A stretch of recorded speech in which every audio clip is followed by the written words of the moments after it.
Amados, quiero invitarles a que abran sus Biblias, la epístola a los Gálatas, capítulo 5, versículos del 19 al 26.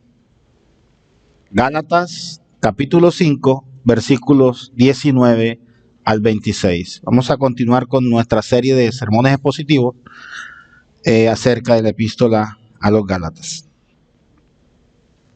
¿Ya todos tienen la cita? Permítanme leerla. ¿Podemos colocarnos en pie, por favor? Señal de reverencia. Dice la palabra del Señor de la siguiente manera: y manifiestas son las obras de la carne, que son adulterio, fornicación, inmundicia, lascivia, idolatría, hechicerías, enemistades, pleitos, celos, iras, contiendas, disensiones, herejías, envidias, homicidios, borracheras, orgías y cosas semejantes a estas, acerca de las cuales os amonesto, como ya os lo he dicho antes, que los que practican tales cosas no heredarán el reino de Dios. Mas el fruto del Espíritu es amor, gozo, paz, paciencia, benignidad, bondad, fe, mansedumbre, templanza. Contra tales cosas no hay ley. Pero los que son de Cristo han crucificado la carne con sus pasiones y deseos. Si vivimos por el Espíritu, andemos también por el Espíritu. No nos hagamos vanagloriosos, irritándonos unos a otros, envidiándonos unos a otros. Podemos tomar asiento.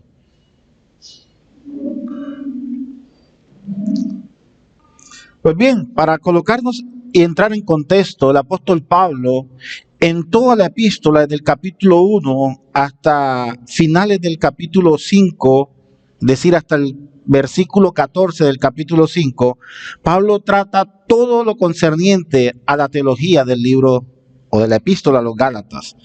Se nos habla acerca de la salvación por medio de la fe, y no precisamente por guardar los preceptos de la ley, sino por vivir por medio de la fe. Y debido a esta posición, Pablo era acusado por sus detractores de predicar un evangelio light, un evangelio de poco esfuerzo. Pero entendamos que Pablo lo que estaba transmitiendo era que ahora ya no vivíamos bajo los preceptos de la ley, sino que vivíamos bajo la gracia dada por nuestro Señor. Que esto en ningún momento anulaba toda la ley, sino que por el contrario, Pablo manifestaba que la ley fue dada para llevarnos a Cristo y para mostrarnos nuestra naturaleza pecaminosa. Y como Pablo difería de aquellos que le acusaban, entonces decían que Pablo estaba practicando o predicando un evangelio light, y que ponía el evangelio demasiado fácil para congraciarse con las personas. Un evangelio que no demandaba ningún tipo de sacrificios y que no ordenaba la observancia de ciertos principios que la ley dictaba. Pues bien, ahora muchos creyentes hoy en día pueden pensar que esta libertad en Cristo les otorga entonces licencia para pecar. Recuerdo hace muchos años que una película de James Bond que se llamaba Licencia para Matar. No sé si los más viejos que la hayan visto se acordarán de esta película. Pues bien, algo parecido estaba sucediendo. Los cristianos o los creyentes creen que tenemos esa licencia para pecar porque dicen o decimos es que ahora vivimos por la gracia y ya no tenemos que guardar ningún precepto. Y esto es totalmente equivocado y alejado de la realidad. Y es aquí donde el apóstol Pablo comienza entonces a partir del versículo 15 a predicar la parte práctica del evangelio de la ley, pero ahora en la vida de Cristo Jesús. Y Pablo nos enseña que recibimos a Cristo mediante la fe y no mediante guardar la ley. Ahora, Pablo entonces pasa a explicar claramente que el creyente no es esclavo de la ley, sino que es esclavo del pecado. Porque el Señor nos había dado una libertad, pero nos ha dado una libertad para predicar a Cristo. Ahora ya no somos esclavos de la ley, nos convertimos en esclavos de Cristo. Y como esclavos de Cristo, ahora hacemos lo que Él ordena a través de su palabra. Pues bien, todos en algún momento quisiéramos satisfacer los deseos de la carne, porque eso es lo que nuestra naturaleza nos impulsa a hacer, a satisfacer los deseos de la carne. Y el que diga que no, entonces discúlpeme por lo que le voy a decir, es un mentiroso. Porque vivimos en la carne. Es que mientras estemos en la tierra y mientras estemos en este cuerpo corruptible, amados hermanos, seguiremos teniendo deseos provocados por la carne. Y es que la carne nos impulsa a hacer cosas que van en contra del Evangelio. Ahora, pero cuando venimos a Cristo, nuestro espíritu se renueva. De tal manera, amados hermanos, que ahora nuestra alma encuentra salvación.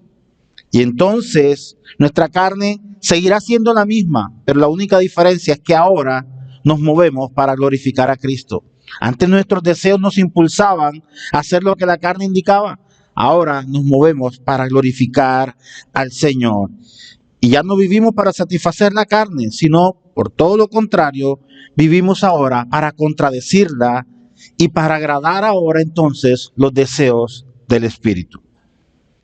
El apóstol Pablo les escribía a los Gálatas y les hacía ver la importancia entonces de andar en el Espíritu y no satisfacer los deseos de la carne. Y es que los deseos de la carne, amados hermanos, como lo hemos visto, son engañosos. ¿En qué sentido? Nos presentan una satisfacción momentánea, carnal, que se disfruta en el instante, pero luego de haber consumido ese deseo, viene el remordimiento. No hablo de arrepentimiento porque realmente no hay arrepentimiento, sino que viene un remordimiento. Porque si realmente existiera un arrepentimiento, no haríamos lo que hicimos, por decirlo de esa manera. Ahora, todos en algún momento de nuestra vida nos hemos tenido que enfrentar al hecho de satisfacer a la carne o satisfacer al espíritu. Y entre esa lucha interior en nosotros, en satisfago los deseos de la carne o obedezco al espíritu. ¿Y qué es lo más fácil? Hacerlo primero, satisfacer los deseos de la carne. Porque nuestra carne siempre nos va a impulsar a hacer aquello que no queremos. Ahora, pero lo segundo, que es satisfacer los deseos del Espíritu, es lo que vamos aprendiendo día a día en nuestro caminar, en nuestra vida cristiana, ese proceso diario de negarnos a nosotros mismos, tratando de hacer cosas que agraden al Señor. Por eso el Señor nos dice, todo aquel que quiere seguirme, niéguese a sí mismo, tome su cruz y sígame. Ahora, este proceso de andar en el Espíritu no es fácil y solamente lo lograremos, amados hermanos, cuando comencemos a llenarnos de la presencia de Dios. Y esto solamente se logra con una vida de devocional diaria y de una intensa comunión con el Señor. ¿Queremos entonces ahora satisfacer al Espíritu? Listo, vamos a hacerlo. ¿Pero cómo lo hacemos? Con una vida de devocional, con una vida que busquemos agradar al Señor, con una vida donde tengamos comunión con el Señor, donde coloquemos al Señor en primer lugar. Ahora, por otro lado, andar en el Espíritu no es creerse el super espiritual. Y en este sentido, no es querer no saludar al hermano para no perder la santidad, como muchas veces se mal enseña en otros sitios. No, no toquéis al ungido del Señor, porque perderá la santidad. No, el ser espiritual, amados hermanos, es andar en el Espíritu, es mostrar a Cristo con nuestras vidas. Es decir, no satisfacer los deseos de la carne, no tener envidia, no tener rencor, no tener enemistades, no tener pleitos, no tener celos. Por el contrario, vivir en el Espíritu para glorificar a Dios. Y eso implica tener comunión con nuestros hermanos. Eso implica ayudar al necesitado. Eso implica predicar a Cristo en todo momento. Y como siempre les he enseñado, que no seamos nosotros, sino que sea nuestro testimonio quien hable de Cristo. Porque es muy fácil venir aquí, pararnos al frente y hablar de Cristo y las palabras muy hermosas que salen de nuestra boca, pero afuera nuestro testimonio dice totalmente lo contrario. Y es lo que estaba sucediendo con estos hombres. Por eso Pablo les hace la advertencia y les dice, es necesario vivir en el Espíritu. Y es que el vivir en el Espíritu no nos da a nosotros condiciones de ser los superungidos, como les decía anteriormente, ni creer que andamos volando porque únicamente nos faltaría la aureola en la cabeza para sentirnos los más espirituales. No. La vida del cristiano es una vida práctica, es una vida donde nosotros debemos mostrar a Cristo en todo lo que hacemos. Pero esto solamente lo vamos a lograr cuando tengamos una relación personal con nuestro Señor. Ahora, nadie absolutamente puede decir que anda en el Espíritu cuando realmente no tiene una vida diaria de oración. Cuando ni siquiera dedica unos minutos a meditar en la palabra del Señor, o cuando ni siquiera en el día ha sacado 2 minutos para pensar cómo agradar al Señor. Pues bien, andar en el Espíritu, amados, es vivir conectados con el Señor, es analizar cada una de las cosas que vamos a hacer y evaluarlas si realmente eso que vamos a hacer glorifica o no glorifica al Señor. Porque muchas veces hacemos cosas que creemos que están bien, pero no glorifican al Señor. Entonces la pregunta es, ¿glorificamos a Dios con lo que hacemos? Pues bien, andar en el Espíritu, amados hermanos, es hacer el bien, tratar de ayudar a otros, ver al necesitado como una oportunidad más para agradar a Dios y con ello realizar el evangelio práctico del cual somos llamados a realizar. Pues bien, con esta breve introducción, quiero que me acompañen ahora sí al versículo 19, 20 y 21 de nuestra epístola. Dice el apóstol Pablo, escribiéndole a los hermanos de la iglesia en Galacia, y manifiestas son las obras de la carne, que son adulterio, fornicación, inmundicia, lascivia, idolatría, hechicerías, enemistades, pleitos, celos, iras, contiendas, disensiones, herejías, envidias, homicidios, borracheras, orgías y cosas semejantes a estas, acerca de las cuales os amonesto, como ya los he dicho antes, que los que practican tales cosas no heredarán el reino de los cielos.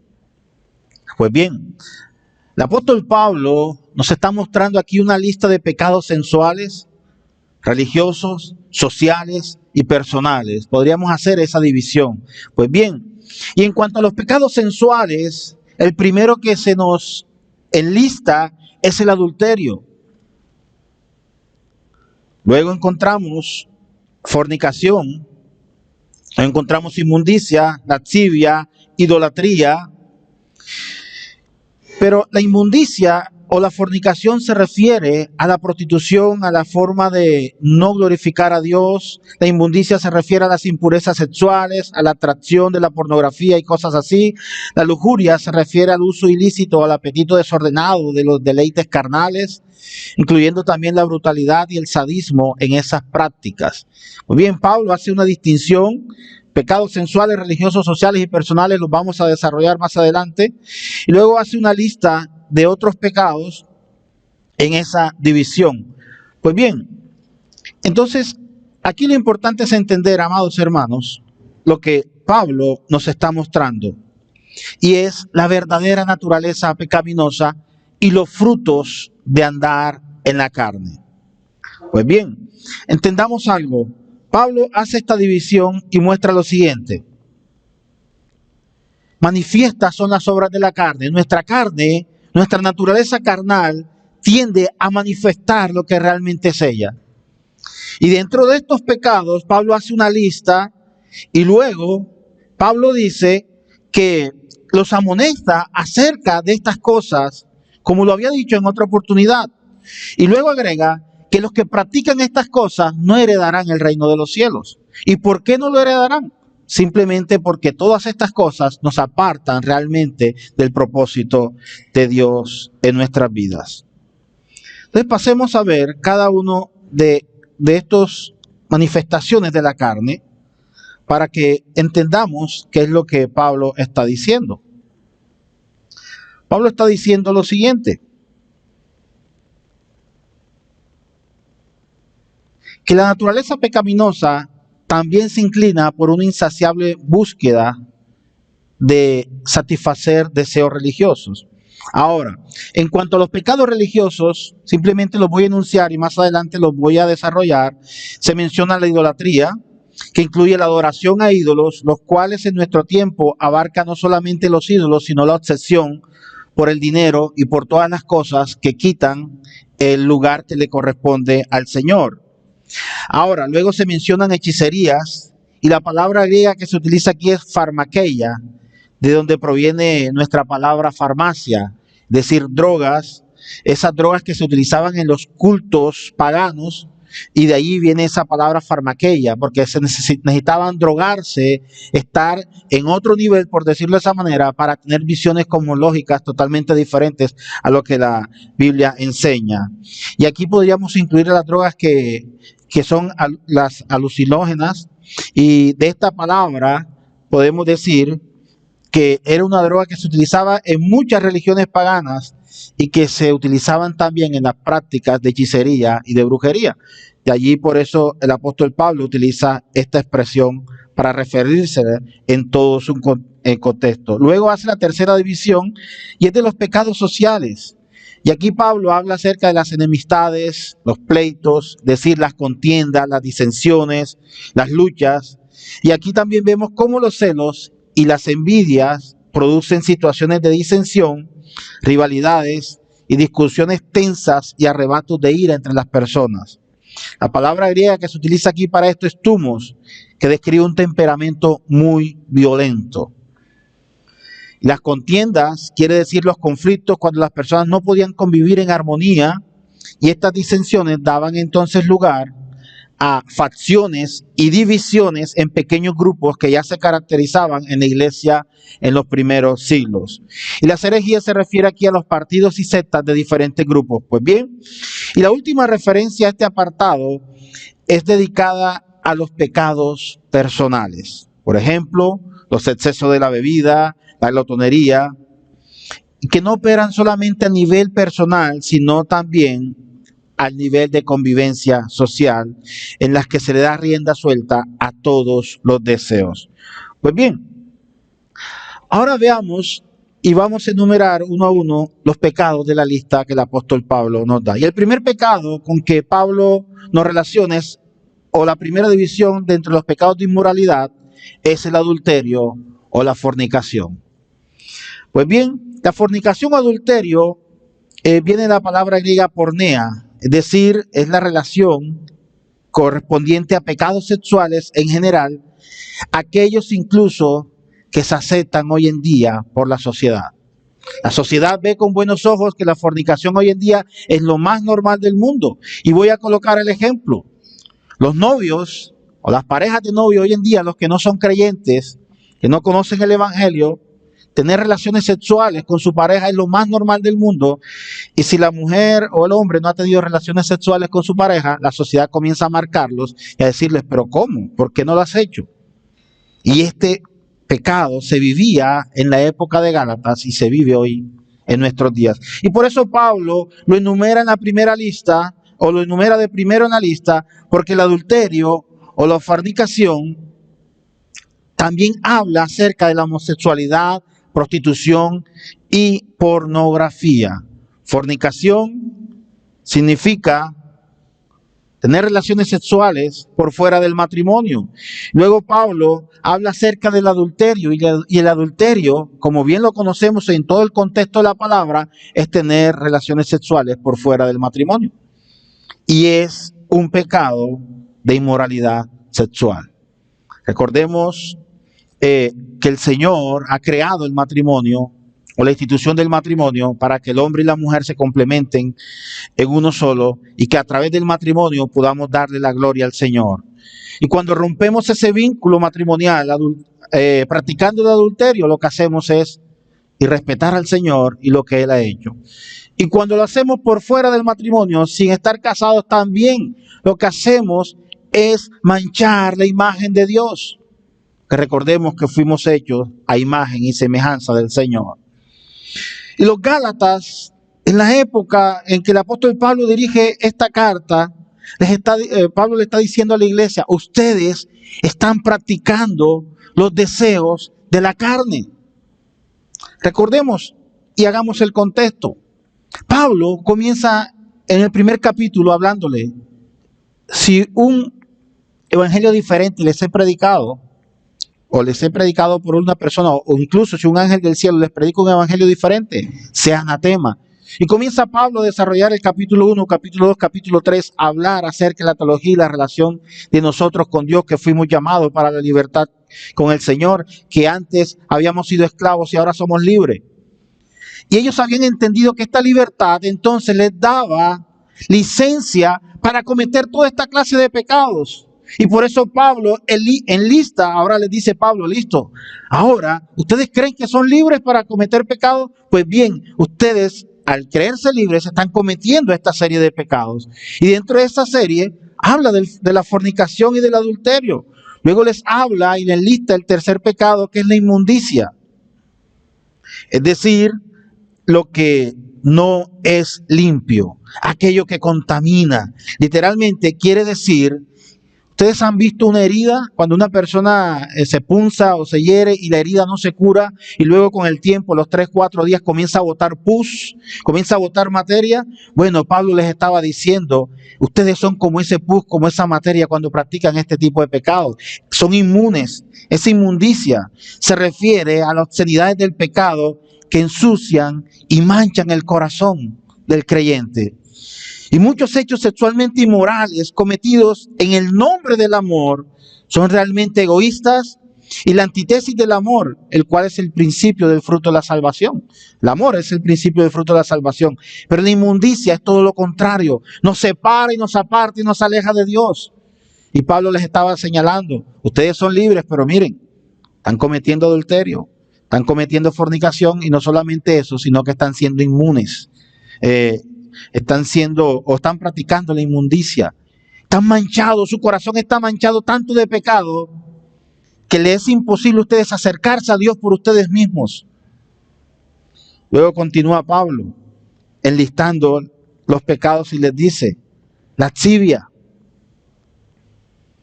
Lascivia se refiere a la indulgencia sexual con poca restricción. Y miremos que esta categoría están colocadas dentro de los pecados sexuales.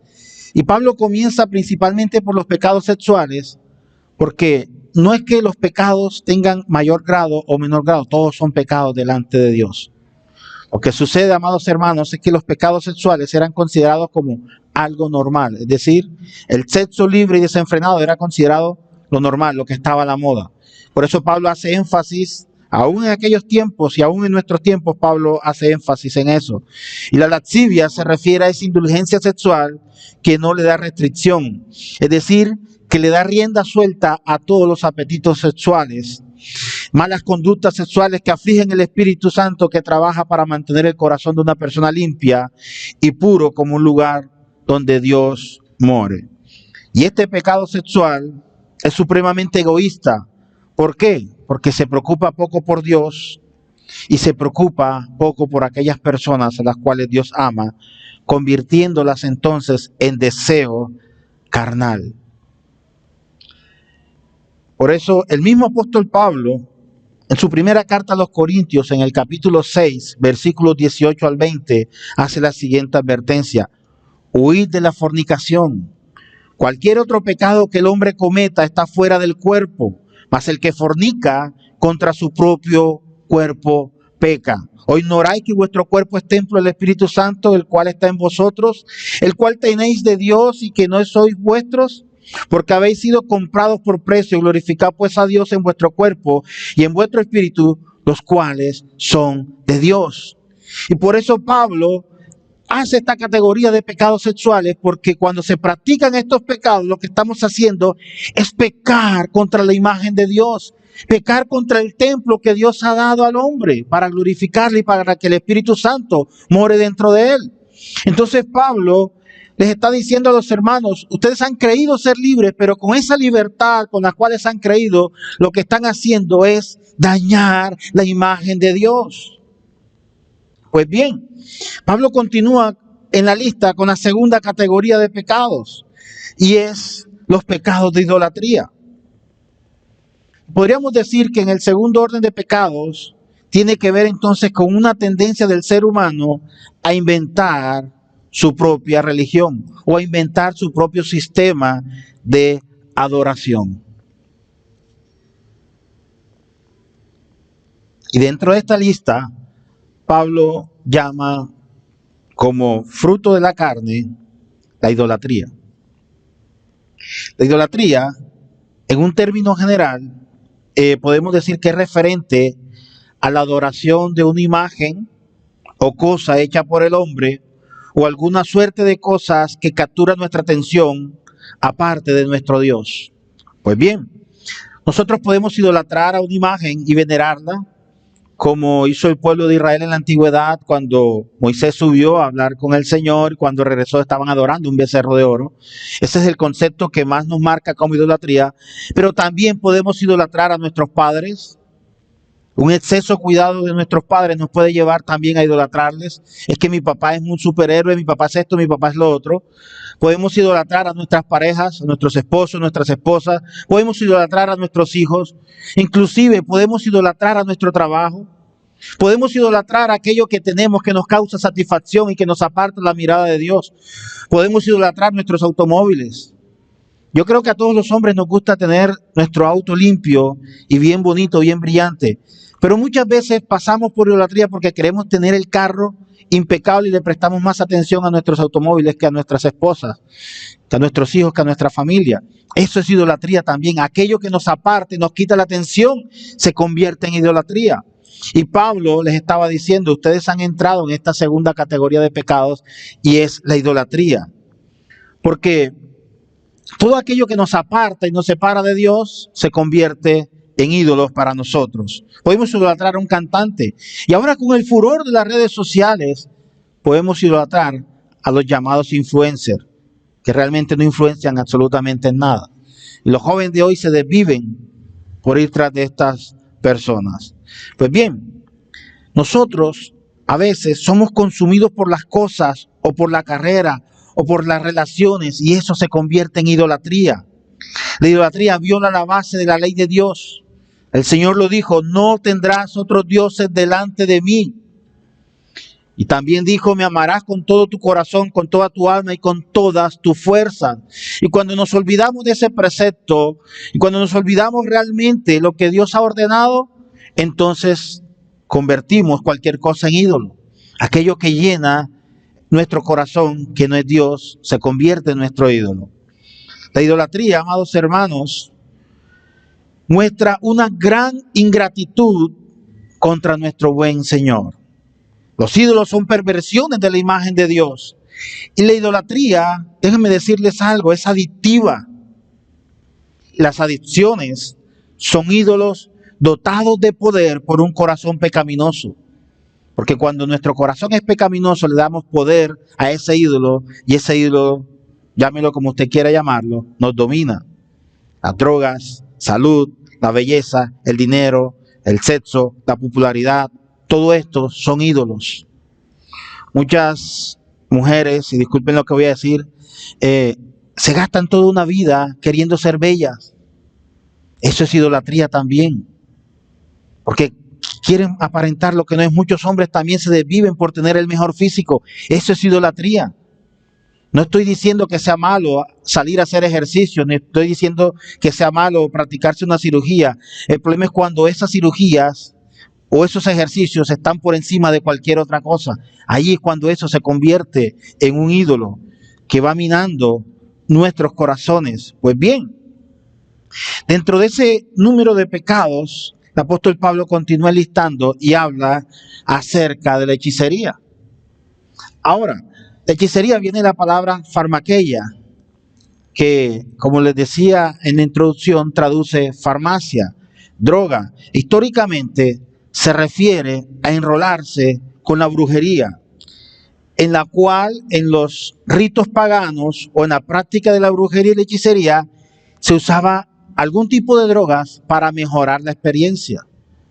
No sé cuántos de ustedes han visto películas de vaqueros, cuando vaqueros e indios se enfrentaban y luego iban y los indios a consultar al jefe de la tribu y este comenzaba a fumar ciertas sustancias para tener visiones y veía, no es que veo al águila y el águila me está diciendo que van a suceder estas cosas y otras cosas, simplemente era para elevar su nivel de distorsión de la realidad para sentirse en otro nivel. Pues precisamente de la misma manera Pablo hace este tipo de aclaración, porque esta hechicería se refería a eso, al uso de diferentes tipos de drogas para mejorar la experiencia. Inclusive hoy en algunos ritos religiosos se utilizan drogas para elevar supuestamente el nivel de conocimiento o para tener experiencias místicas que realmente no conducen a ningún lugar. Y hoy en día esto podría incluir el abuso de drogas para envenenar la mente para lograr un efecto pecaminosamente deseado. El abuso y el uso de las drogas psicotrópicas.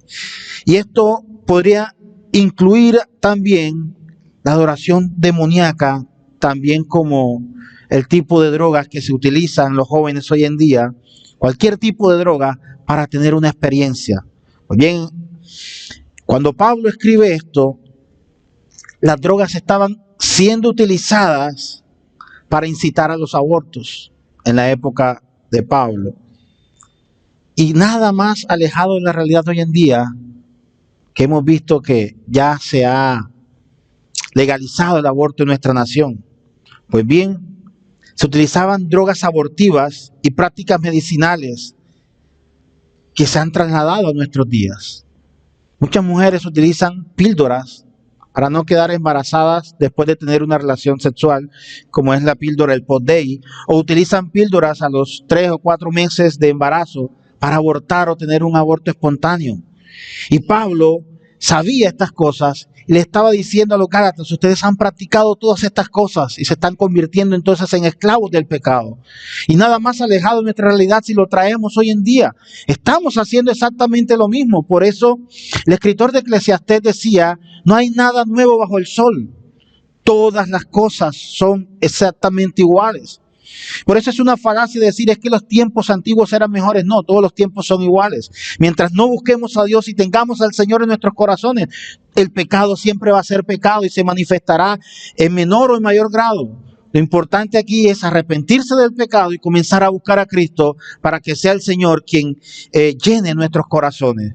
Pues bien, el apóstol Pablo también escribiendo a los Colosenses en el capítulo 3, versículos 5 al 7, dice lo siguiente: haced morir pues lo terrenal en vosotros, fornicación, impurezas, pasiones desordenadas, malos deseos y avaricia, que es idolatría. Cosas por las cuales la ira de Dios viene sobre los hijos de desobediencia, en las cuales vosotros también anduvisteis en otro tiempo cuando vivías en ellas. Pablo tiene un concepto muy claro de todas estas cosas y por eso Pablo hace esta lista o enumera esta lista de este tipo de pecados. Y en la tercera categoría podemos incluir entonces los pecados de animosidad, que tienen que ver con el ánimo, que tienen que ver con nuestro espíritu. Y Pablo entonces continúa su lista de los frutos de la carne diciendo que el otro pecado que se lista es el de enemistades. Enemistades significa odiar o ser hostil con otra persona. Es decir, tiene afecciones o producen acciones que destrozan las relaciones personales. Las enemistades lo que producen es separación del hombre con el prójimo. Las enemistades, como les decía, significa que yo puedo tener en cierto grado de desacuerdo con una persona, claro que sí, porque no todos somos iguales y pensamos de manera diferente. Pero cuando hablamos de enemistades, Pablo lo que está diciendo es que esa enemistad produce en el corazón un deseo hostil de odiar con toda nuestra fuerza y con todo nuestro corazón al prójimo. A eso hace referencia la enemistad. Ahora, con esto no quiero decir que tenemos que ser amigos de todo el mundo. No, nosotros tenemos que tener ciertas restricciones con cierto tipo de personas, porque como creyentes, si bien estamos en el mundo, tampoco somos amigos del mundo. Ahora, esto no quiere decir tampoco que usted se va a colocar en una burbuja y no va a tener amigos. Nosotros tenemos amigos de toda clase, pero la diferencia está a quién consideras tu amigo. Realmente aquel a que llamas amigo te ayuda a ser una mejor persona, te ayuda a caminar con Cristo. Realmente, cuando pasamos dificultades, los amigos son los primeros que nos dan la espalda y salen corriendo. Y aquellos que llamábamos amigos son los primeros que nos comienzan a señalar y a empujarnos a hacer cosas equivocadamente. Ahora, estas enemistades de las que habla Pablo traen como consecuencia el siguiente pecado o el siguiente fruto de la carne, que son los pleitos. Y se refiere a la discordia entre personas. Esto incluye argumentar y quejarse y pelearse sin sentido alguno. Ser contencioso y tener un mal humor podría caber dentro de este pecado de la carne. Y esto es lo que daña y destruye una relación. Los pleitos, las disensiones, las enemistades. Ahora, como les decía anteriormente, ¿podemos tener pleitos? Claro que sí. En algún momento de nuestra vida vamos a tener pleitos con otra persona. La pregunta es la siguiente. Cuando llega esa situación, ¿glorificas a Dios? ¿O le das rienda suelta a los deseos de la carne? No lo sé, es una pregunta retórica para que cada uno de nosotros entremos a examinarnos. Y dentro de estos pecados de animosidad, Pablo también enlista los celos. Y los celos se refiere al deseo de tener lo que otro tiene. La envidia que sale o que brota dentro del corazón como una amargura, expresando una insatisfacción por la vida o una insatisfacción con las relaciones, que finalmente esto lo que significa es una ingratitud hacia Dios. Ser celoso es codiciar, es estar queriendo tomar lo que no les pertenece. Y los celos traen como consecuencia la envidia, y la envidia muchas veces trae como consecuencia que cometamos otro tipo de pecados como el homicidio, porque queremos y deseamos tener lo que mi hermano o mi hermana tiene. Ahora, hay que ser muy cuidadosos, muy cautelosos con este deseo de la carne. Creo que es uno de los mayores frutos de la carne que nos llevan a cometer o que desencadenan otro tipo de pecados. Luego Pablo habla acerca del fruto de la ira, que se refiere a esa ira o a ese enojo fiero que muchas veces nos dan ataques de rabia y que nos conllevan a tener emociones incontroladas. La Biblia dice, airaos pero no pequéis, que no caiga el sol sobre vuestros lomos si no nos ponemos en paz con nuestro hermano. ¿Vamos a tener episodios de ira? Claro que sí. ¿Nos vamos a irar? Claro que sí. ¿Y va a haber iras que son justificadas? Claro que sí. Y vemos iras justificadas, vemos el ejemplo del Señor cuando entró al templo y vio a los cambistas y vio a los mercaderes en las mesas y airado tomó y volcó todas las mesas. Claro que sí, vamos a tener esos episodios de ira. Pero el problema no es el episodio de ira. El problema es lo que esto trae como consecuencia posteriormente. Esas rabias incontroladas siempre están brotando delante de ti. Estás todo el tiempo manifestando ese deseo de ira, ese ataque de rabia contra tus hermanos, contra tus semejantes. Si es así, entonces te invito a que examines tu corazón y que le digamos al Señor, Señor, es tiempo entonces de que cambies mi carácter. Como les decía, vamos a tener episodios de ira, claro, y vamos a sentir ira por las cosas de Dios, claro, nos vamos a irar. Y voy a colocar el ejemplo, y creo que este es un ejemplo muy práctico, lo que sucedió hace 8 días en un templo religioso en Bogotá. Entraron unas personas a manifestar y a lanzar arengas contra todo el sistema religioso, y creo que si esto sucede en nuestras iglesias, nosotros tenemos la legitimidad para levantarnos en ira y defender nuestras creencias delante del Señor. El problema está entonces en la forma en cómo las defendemos. Nos airamos porque están atacando las cosas que son sagradas. Pero y esto no quiere decir entonces que vamos a cometer homicidios a causa de esta ira. No, de ninguna manera. Sino que debemos manifestar la ira en ciertos momentos, pero que esa ira no domine nuestro carácter ni domine nuestros corazones. Por eso Pablo lo manifiesta como un deseo de la carne. Y finalmente entiende esto, que la ira desciende o trae como consecuencia el otro pecado que él enlista, que es las contiendas. Y esta se refiere a la ambición egoísta de autopromoción que quiere escalar la escalera del éxito sin considerar a las otras personas. Esta palabra es muy usada en los ambientes políticos que desean ser un gobierno oficial, y estas contiendas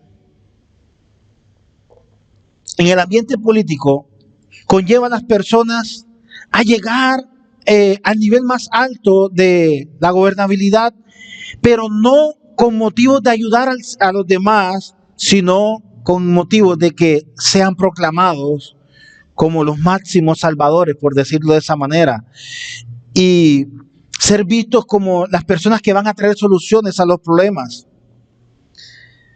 Pero realmente lo que sabemos es que esto va a traer ganancias para estas mismas personas, y esto contrarresta con el amor al prójimo y con el amor a los demás. Y ahora que estamos en tiempos electorales, no debemos utilizar el púlpito para eso. Hay que tener mucho cuidado, amados hermanos, hacia quién dirigimos nuestro deseo o intención de votar. Hay que hacer un análisis personal. En lo personal les recomiendo hacer un análisis personal.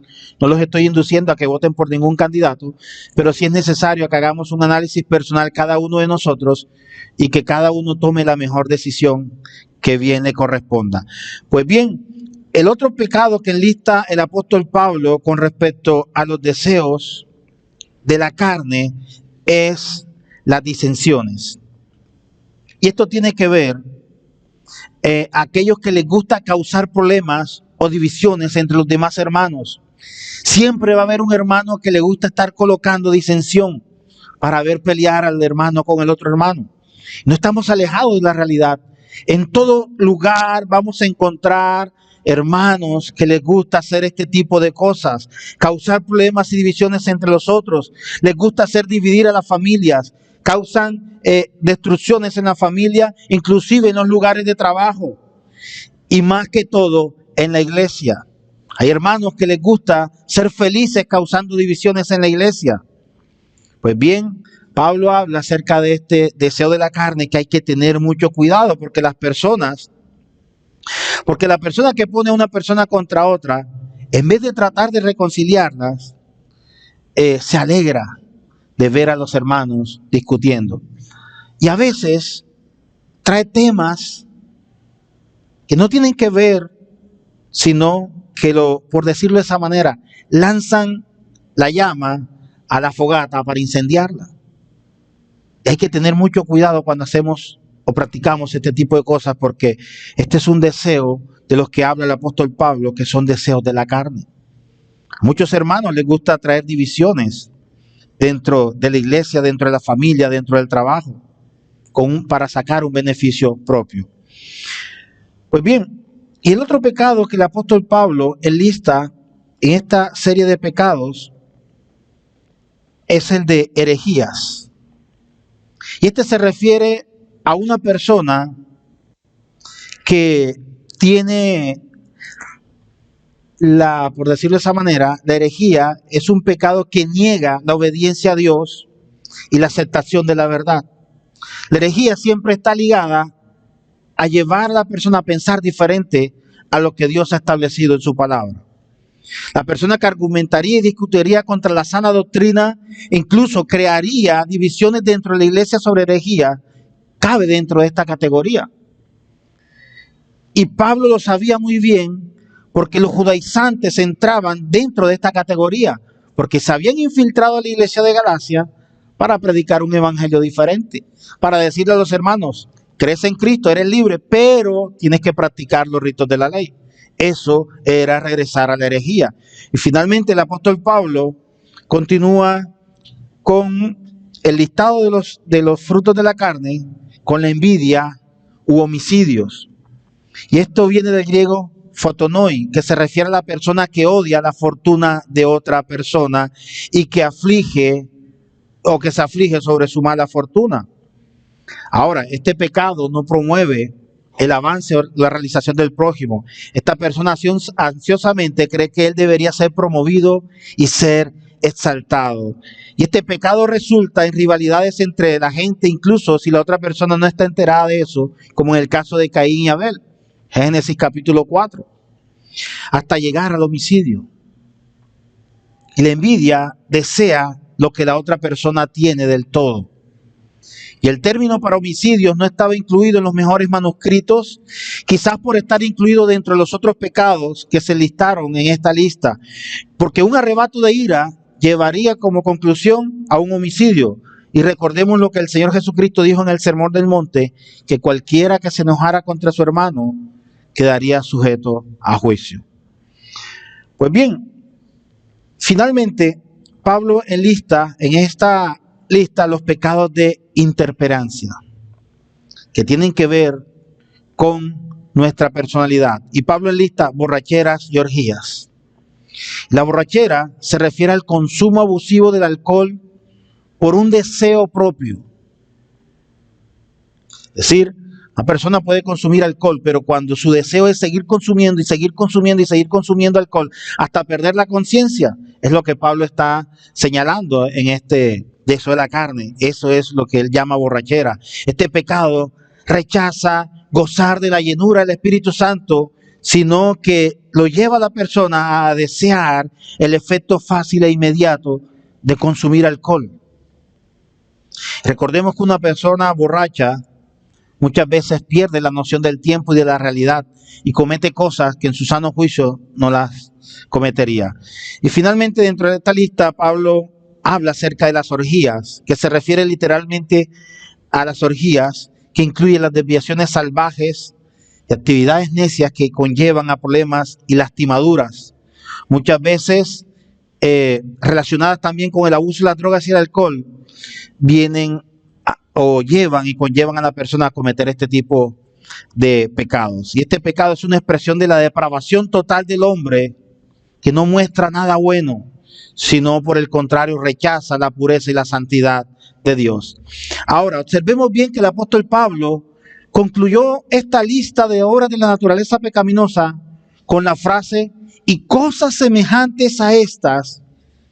Quiere decir que el apóstol Pablo pudo incluir muchas cosas más, pero no lo hizo, porque no terminaría de escribir la carta jamás. Porque recordemos que la naturaleza pecaminosa del hombre nos lleva a cometer ciertos tipos de pecados que si comenzamos a enumerarlos, no saldríamos en esta mañana de este lugar.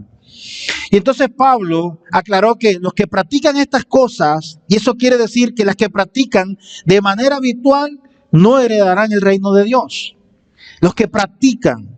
La práctica es una repetición y una repetición diaria, como aquel que sale a practicar deporte, es decir, sale todos los días a practicar un deporte, o aquel que practica la lectura, lee todos los días. De la misma manera Pablo está diciendo, los que practican tales cosas, los que hacen repetitivo este tipo de cosas, no heredarán el reino de Dios. ¿Y por qué no lo heredarán? Porque se convierten repetitivos, es decir, se convierte en un hábito. Entonces el pecado se convierte en un hábito y Pablo les está diciendo, o les advierte, cuando hagan del pecado un hábito, serán separados de Dios y no heredarán su reino. Y podemos mencionar la ilustración que presentó el Señor Jesucristo en la parábola relatada en Lucas 15 acerca del hijo pródigo.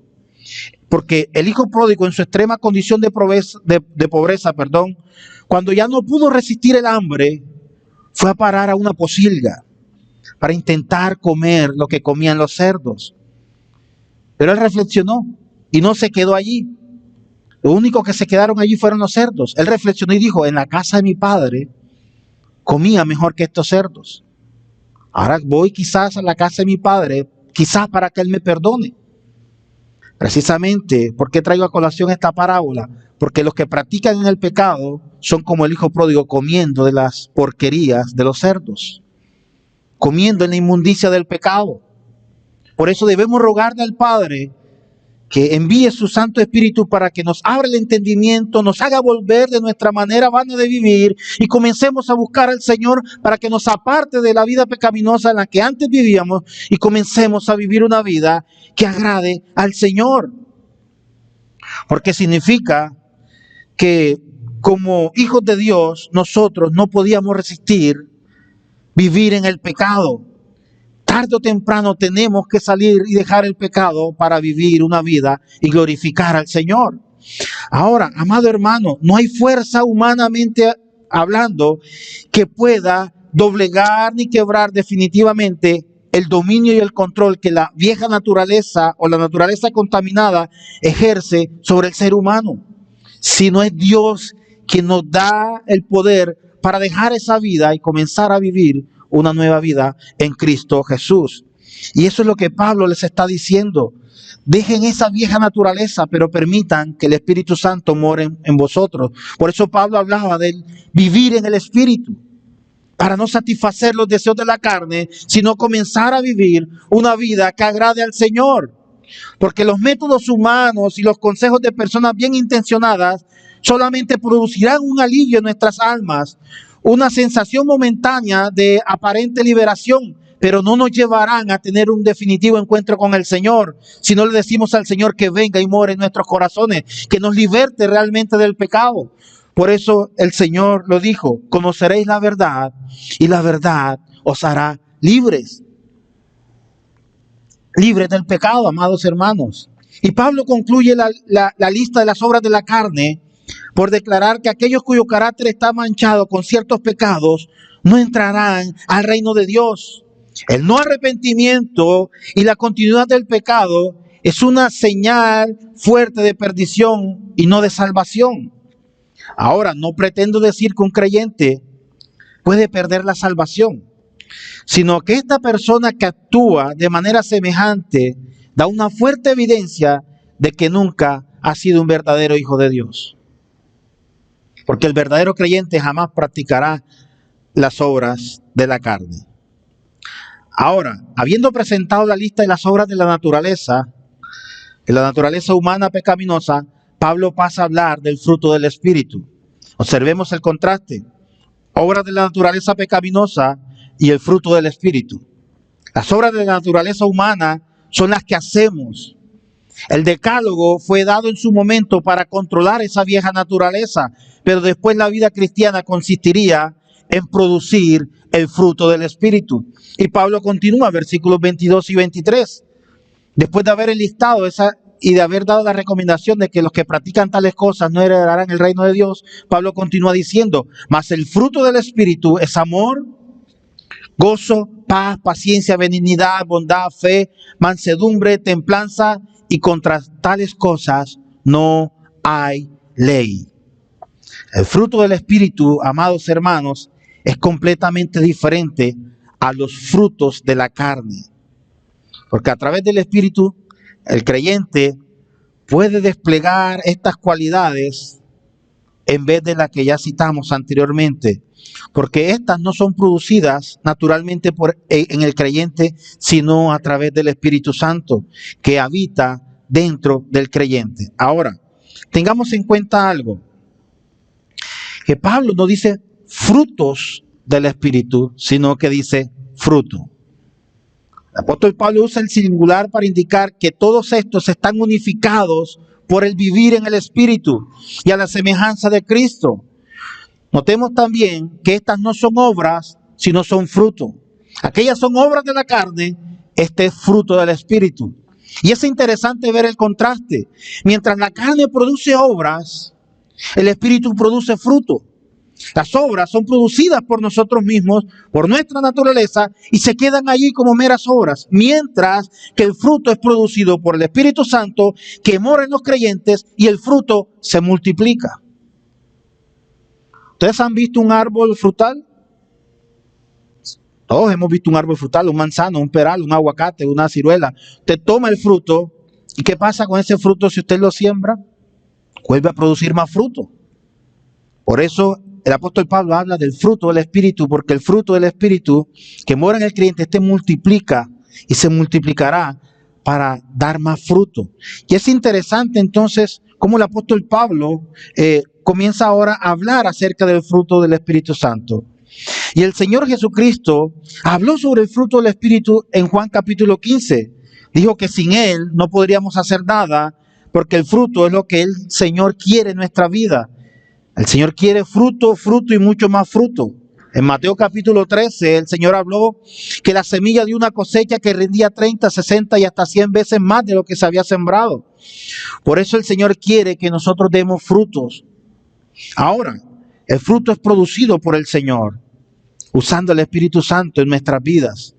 Él quiere vivir, o Él quiere manifestarse en nuestras vidas. Por tal motivo, amados hermanos, el Señor nos pide que vivamos una vida como creyentes, pero que le permitamos al Señor morar en medio de nosotros. Ningún creyente puede vivir una vida cristiana por sí mismo, porque la vieja naturaleza pecaminosa no puede producir los frutos del Espíritu Santo. Para vivir una verdadera vida como creyentes, debemos dejar que el Espíritu Santo more en nosotros y que nos guíe a toda verdad. Por eso Pablo aclaró en Romanos 7:18 que la nueva naturaleza no tiene poder para producir frutos del Espíritu. Y él lo dijo en Romanos 7:18, y yo sé que en mí, esto es, en mi naturaleza pecaminosa no habita el bien, porque el querer el bien está en mí, pero no el hacerlo. Y ese es el problema que nosotros tenemos. Queremos hacer el bien, pero no está en nosotros. El bien lo hacemos porque el Espíritu Santo mora en cada uno de nosotros. Podemos dar destellos de bondad y de querer hacer el bien, hacer buenas obras, ayudar a una persona necesitada, pero realmente cuando queremos hacer el bien es porque el Señor ya nos ha dado el don para hacerlo, porque el Espíritu Santo ha morado en nosotros. Entonces la pregunta es, ¿cómo vamos a permitir que el Espíritu de Dios produzca fruto en nuestras vidas? Pues la respuesta es muy sencilla. Busquemos a Dios con toda nuestra mente y con todo nuestro corazón. Y permitámosle a Él que more en medio de nosotros. Y el tema de la producción de fruto es muy interesante porque muchas veces observamos que el fruto es producido por el árbol mismo y no por un esfuerzo personal. Usted no le va a decir al árbol de mora que le dé manzanas. Por mucho que usted se esfuerce todos los días diciéndole al árbol de mora, da manzanas, da manzanas, da manzanas, el árbol de mora jamás le va a dar manzanas, porque es producido por él mismo, no es producido por el esfuerzo que hacemos nosotros. De la misma manera, las ramas que se limitan a abrirse al sol y a la lluvia, buscan naturalmente, lo hacen por el mismo esfuerzo.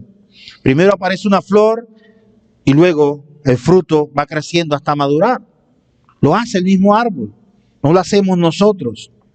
Y otro detalle muy interesante para destacar es que las ramas que producen fruto jamás se separan del árbol. El Señor lo dijo en Juan capítulo 15, versículo 4.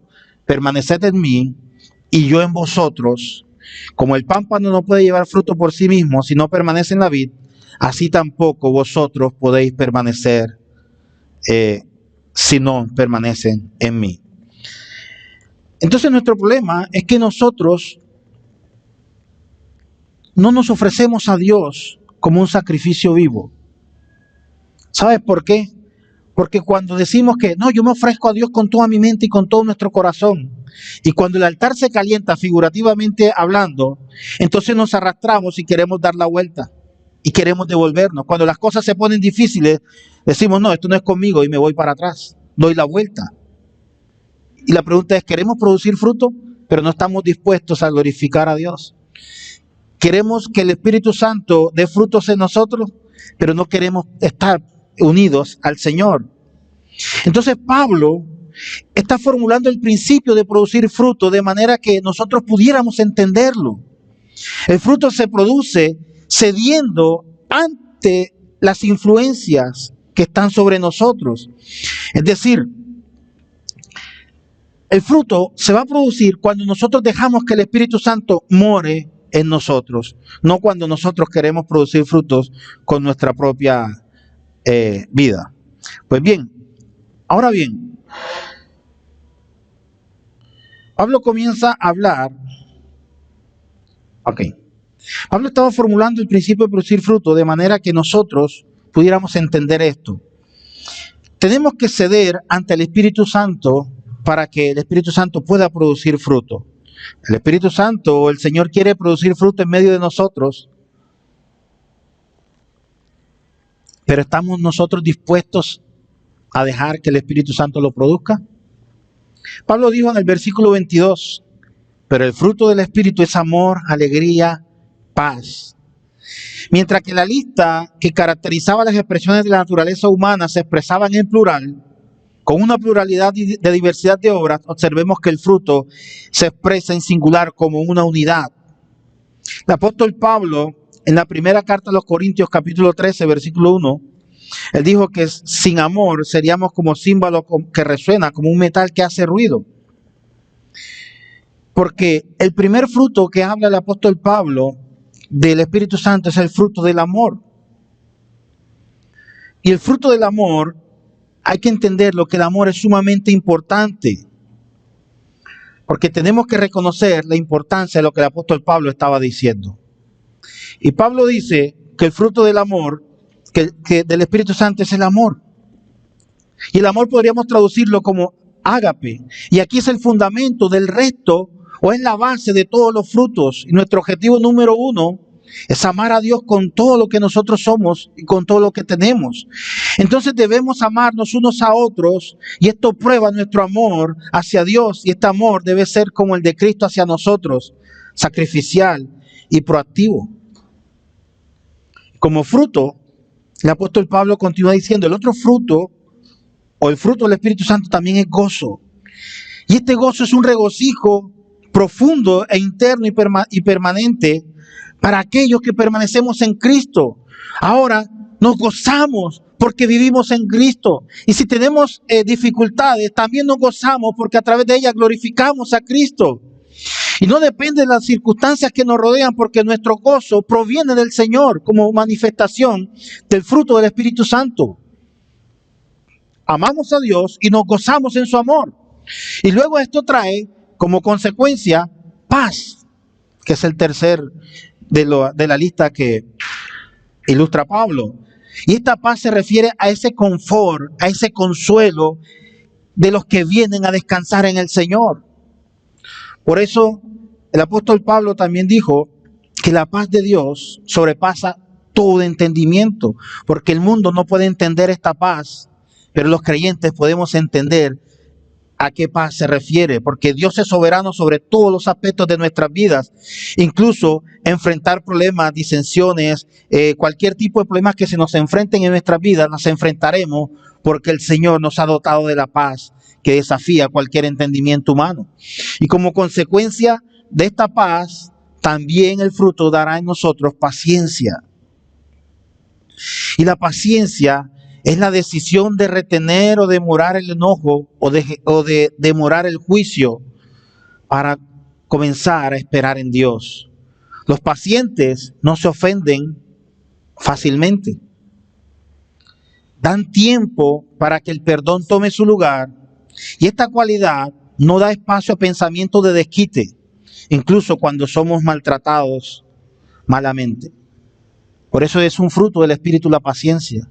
Porque aprendemos a esperar pacientemente en Jehová, como dijo el salmista. Pacientemente esperé a Jehová. Finalmente, él habla del fruto de benignidad, y es el interés genuino por otros, una persona que toma la iniciativa para responder a las necesidades de otra persona y cuidar de ellas. Y la bondad está estrechamente relacionada con la misericordia, porque esta da a los que no se lo merecen y a aquellos de los que no te lo pueden regresar. Pues bien, el otro fruto, o la otra característica del fruto, es la bondad. Es decir, la bondad que caracteriza a los creyentes de entregar todo sin esperar nada, absolutamente nada a cambio. Y el ejemplo, y el mayor ejemplo de bondad que encontramos en nuestro Señor Jesucristo, que se compadecía de las demás personas para traer paz, tranquilidad, sanación y salvación. Y luego habla de la fe. Y esto implica una confianza, y en un sentido es fidedigna, porque el Señor es nuestro máximo ejemplo de fe. Él fue fiel hasta el punto de ir a la cruz y morir. Y nosotros debemos ser fieles en todos los aspectos de nuestra vida, ser fieles al Señor, ser fieles en la iglesia, ser fieles en nuestro trabajo, ser fieles en nuestro matrimonio. Porque el hombre y la mujer fiel es inquebrantable en su compromiso con el Señor. Finalmente, las dos últimas características del fruto es mansedumbre, que habla acerca de tener una actitud calmada, paciente y pasiva. Evita la aspereza y calma la violencia. Es una fortaleza. Una persona que es mansedumbre es una fortaleza bajo control. Es una persona que es enseñable y capaz de manejar las ofensas sin una actitud de venganza en su mente. La mansedumbre significa que nosotros vemos la voluntad de Dios manifestarse en nosotros y que estamos dispuestos a rendirnos delante de ella. Somos mansos, por eso el Señor lo dijo, aprended de mí que soy manso. ¿Cuánto nos hace falta tener o manifestar los frutos del Espíritu en nuestras vidas? Creo que hoy en día a muchos nos hace falta manifestar estos frutos. Nos hace falta mansedumbre. A la gran mayoría de nosotros perdemos los estribos fácilmente. Por último, Pablo enlista la templanza, el autocontrol. Y esto significa que frente a la tentación hay un dominio propio que viene dentro de nosotros por causa del Espíritu Santo. Porque el autocontrol implica la disciplina y una voluntad dispuesta a trabajar duro por un carácter piadoso. Y Pablo dice que contra tales cosas no hay ley que pueda producir las consecuencias de este fruto del Espíritu, porque nadie puede producirlos por su propio esfuerzo. Sería como esforzarse para ser humilde y creer que uno ya lo ha logrado, cuando en realidad podríamos estar satisfechos porque logramos la humildad, y cuando llegamos a ese punto hemos perdido la humildad. Porque nos creemos humildes. En el momento que usted se cree humilde, ha perdido la humildad. Digamos que la lista de las obras de la naturaleza humana que se expresaron inicialmente muestran todo lo depravado que es el hombre. Pero el fruto del Espíritu muestra la condición del verdadero creyente cuando ha encontrado al Señor. Pues bien, finalmente, para terminar, amados hermanos, el apóstol Pablo continúa diciendo en los dos últimos versículos: pero los que son de Cristo han crucificado la carne con sus pasiones y deseos.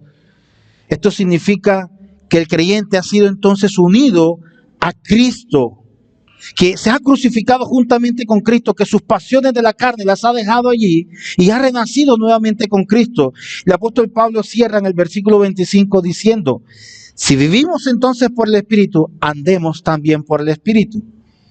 Es decir, volviendo al versículo 16, lo que Pablo está diciendo, andemos en el Espíritu, como se lo dije en la introducción. Andar en el Espíritu es vivir glorificando al Señor.